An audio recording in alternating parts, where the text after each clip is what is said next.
हमारे युवा जिला अध्यक्ष बिलाल सलीम खान द्वारा यहाँ पे खाद्य अधिकारी के नाम पे और ड्रग के फूड अधिकारी के नाम पे ज्ञापन दिया गया है।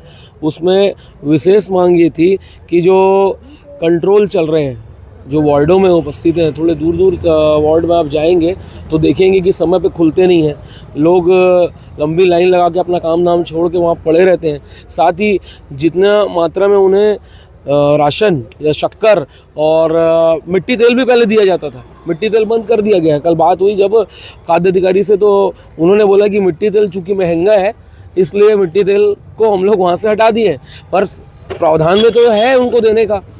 और दूसरी चीज़ ये था, जो अभी हाल ही में कार्रवाई हुई थी, नकली पनीर, नकली दूध बनाया जा रहा है, उसके संबंध में शिकायत की है। तो इन लोगों ने छोटी कार्रवाई की है दिखावे के लिए। हम चाहते हैं ऐसे जितने भी कल कारखाने हैं जहाँ पे पनीर बनाया जाता है, जहाँ पे दुग्ध और ऐसे खाद्य पदार्थ बनाए जाते हैं, सब जगह की जांच करे खाद्य विभाग, ड्रग विभाग, स्वास्थ्य का, और उसके ऊपर तत्काल प्रभाव से कार्रवाई करे, क्योंकि वो हमारे डेली रूटीन में खाने में आता है। बच्चों को भी समस्या उससे होती है। नकली पनीर आप लोग जान ही रहे हैं, तो उसमें कार्रवाई के लिए अगर कार्रवाई उन लोग नहीं करते हैं कम दिनों में, तो हम लोग उग्र से उग्र प्रदर्शन करेंगे।